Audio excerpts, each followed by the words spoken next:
Hello guys, welcome back to my channel. ഇപ്പോൾ ഇന്നത്തെ ഒരു ടോപ്പിക് എന്താണെന്ന് വെച്ചാൽ how to do journal without any journal supplies. അതാണ് നമ്മൾ ഇന്ന് നോക്കാൻ വേണ്ടി പോകുന്നത്. അപ്പോൾ ഞാൻ കുറേ ടൈപ്സ് ഓഫ് ജേണൽ ചെയ്യാൻ വേണ്ടി പോവാണ്. ഈസി ആയിട്ട് എല്ലാ ബിഗിനേഴ്സിനും ചെയ്യാൻ പറ്റുന്ന പോലത്തെ ഒരു ജേണലാണ് ഞാൻ ചെയ്യാൻ പോകുന്നതെന്ന് എനിക്ക് തോന്നുന്നു. അതിനായിട്ട് ഞാനൊരു ലിസ്റ്റ് തന്നെ എഴുതിയിട്ടുണ്ട്. ഫസ്റ്റ് തന്നെ ഫുഡ് ജേണലാണ്. ഫുഡ് ജേണൽ മിക്ക എല്ലാവർക്കും അറിയാം. ഇതുപോലെ നമ്മുടെ ഡയറി മിൽക്കിൻ്റെ പാക്ക് വെച്ചോ അല്ലെങ്കിൽ ലേസിൻ്റെ പാക്ക് വെച്ചോ അങ്ങനെ നമ്മൾ കഴിച്ച ഏതെങ്കിലും ചോക്ലേറ്റിൻ്റെയോ ഫുഡിൻ്റെയോ പാക്ക് വെച്ചിട്ട് ചെയ്യുന്നൊരു ജേണലാണ് ഫുഡ് ജേണൽ. ഫോർ എക്സാമ്പിൾ ഞാൻ കാണിച്ചിട്ടുണ്ട് ഞാൻ ഒരെണ്ണം ചെയ്തത്. പിന്നെ റീഡിങ് ജേണൽ ഞാൻ തന്നെ ഉണ്ടാക്കിയൊരു ജേണലായിട്ട് എനിക്ക് തോന്നുന്നു. അപ്പോൾ അതിനായിട്ട് നമ്മുടെ ഇഷ്ടപ്പെട്ട ഏതെങ്കിലും സ്റ്റോറി ബുക്കോ അല്ലെങ്കിൽ ഏതെങ്കിലും നോവലോ എടുത്തിട്ട് അതിനകത്തെ നമ്മുടെ ഇഷ്ടപ്പെട്ട ഏതെങ്കിലും സെൻറ്റൻസ് ഉള്ള പേജോ അല്ലെങ്കിൽ ഇഷ്ടപ്പെട്ട ഏതെങ്കിലും 2 പേജ് എടുത്തിട്ട് ഞാൻ ഇതുപോലെ ഒട്ടിച്ചു. അപ്പം ഞാനെടുത്ത ബുക്ക് യു ക്യാൻ വിൻ എന്ന് പറഞ്ഞിട്ടുള്ളൊരു ബുക്കാണ്. അപ്പം ഞാൻ ഇത് രണ്ടും ഇങ്ങനെ ഒട്ടിച്ചിട്ടുണ്ട്. പിന്നെ അത് കഴിഞ്ഞിട്ട് ഞാൻ ആ ഒരു ബുക്കിൻ്റെ പേര് യു ക്യാൻ വിൻ എന്ന് പറഞ്ഞിട്ട് അത് എഴുതിയെടുക്കുകയാണ്. പിന്നെ നിങ്ങൾക്ക് ലെറ്റേഴ്സിൻ്റെ സ്റ്റിക്കർ ഉണ്ടെങ്കിൽ നിങ്ങൾക്ക് അത് ഒട്ടിക്കാം. എൻ്റെ കയ്യിൽ അതില്ലാത്തത് കൊണ്ട് ഞാൻ അത് എഴുതി കളറടിച്ചിട്ട് ഒട്ടിക്കാമെന്ന് കരുതി.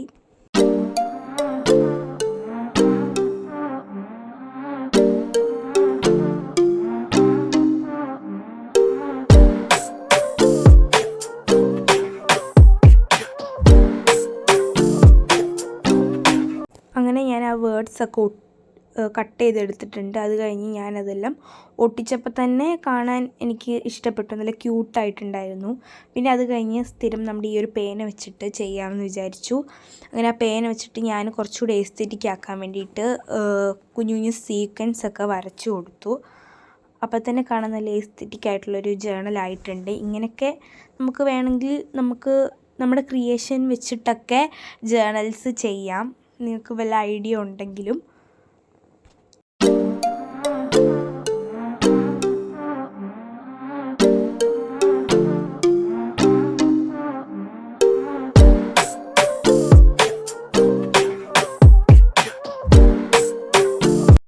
അപ്പോൾ റീഡിങ് ജേണലിൻ്റെ ഒരു ഔട്ട്പുട്ട് ഇതാണ്.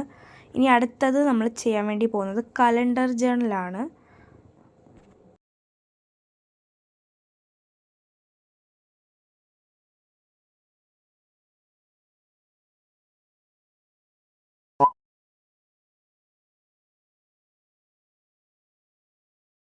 കലണ്ടർ ജേണലും നിങ്ങൾ ഇതിനു മുമ്പ് കണ്ടിട്ടുണ്ടായിരിക്കും. ഞാൻ ചെയ്യാൻ പോകുന്നത് ഇപ്പോൾ നമ്മുടെ ജനുവരിയിലെ കലണ്ടർ ജേണലാണ്.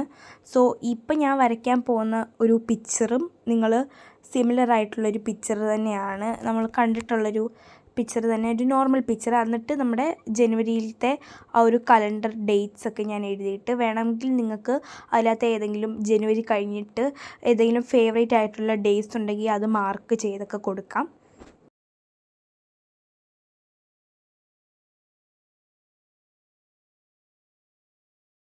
ഈ ഒരു പിക്ചറാണ് ഞാൻ വരച്ചത്. ഇനി ഞാൻ ആ ലീവ്സിന് മാത്രം ഒന്ന് കളർ ചെയ്ത് കൊടുത്തു. പിന്നെ അത് കഴിഞ്ഞ് എൻ്റെ കയ്യിൽ കുറച്ച് കളേഴ്സേ ഉണ്ടായിരുന്നുള്ളൂ.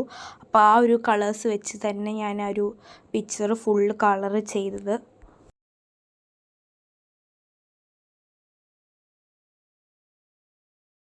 ഇതാണ് ഫൈനൽ ഔട്ട്പുട്ട്. നല്ല രസമുണ്ട്. എനിക്ക് എന്തായാലും ഇഷ്ടപ്പെട്ടു. നല്ല എസ്തെറ്റിക് ആയിട്ടൊക്കെ ഉണ്ട്. ഇനി അടുത്തത് നമ്മൾ ചെയ്യാൻ വേണ്ടി പോകുന്നത്, നമുക്ക് ലിസ്റ്റ് നോക്കാം. അടുത്ത് നമ്മൾ ചെയ്യാൻ വേണ്ടി പോകുന്നത് സ്റ്റഡി ടൈം ടേബിൾ ജേണൽ. അത് എങ്ങനെയാണെന്ന് വെച്ചാൽ ഇതുപോലൊക്കെയാണ് എന്നാണ് എനിക്ക് തോന്നുന്നത്. ഞാൻ ഇതിനു മുമ്പ് ടൈം ടേബിൾ ജേണൽ ചെയ്തിട്ടില്ല. ഇതുപോലൊക്കെയാണ്. അതിൻ്റെ ഞാൻ ഒരു പിക്ചറും കൂടെ കാണിച്ചു തരാം. നമ്മുടെ സ്റ്റഡി ബന്ധപ്പെട്ട് മീൻസ് ടൈം ടേബിൾ നമ്മളെപ്പോഴൊക്കെയാണ് പഠിക്കേണ്ടത്, പിന്നെ ഏതൊക്കെ സബ്ജക്റ്റാണ് പഠിക്കേണ്ടത്, അങ്ങനത്തെയൊക്കെ കുറേയാണ്.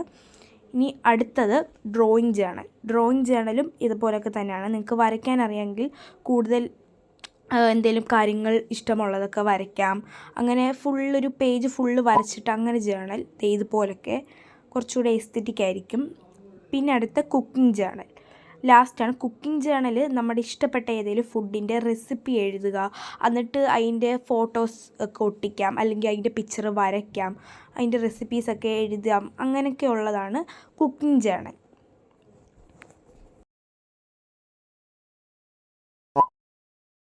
ഇതുപോലൊക്കെ. അപ്പോൾ ഇതൊക്കെയായിരുന്നു നമ്മുടെ ഇന്നത്തെ ഒരു ജേണൽ വീഡിയോ. ഇഷ്ടപ്പെട്ടെന്ന് വിചാരിക്കുന്നു. ബൈ.